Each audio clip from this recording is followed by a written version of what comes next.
Today I'm testing 3 tattoo protection products from Mast. Let's keep it practical. First up, the Mast Tattoo Aftercare Wrap Standard version.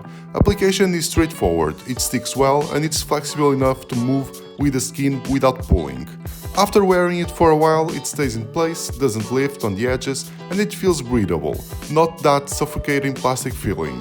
For normal skin types, this one does exactly what it's supposed to do.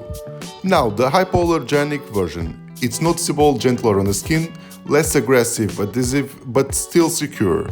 If you or your clients tend to react to films, redness or itchiness, this is a safer option. It holds well, but prioritize comfort, especially for longer wear.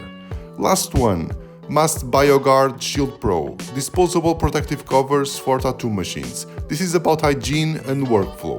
They are thick, medical grade, easy to sleep on, and they don't bunch up or tear mid-session. Once it's on, the machine stays protected without affecting balance or grip. Now a quick summary. Standard wrap, solid everyday choice. Hypoallergenic, best for sensitive skin.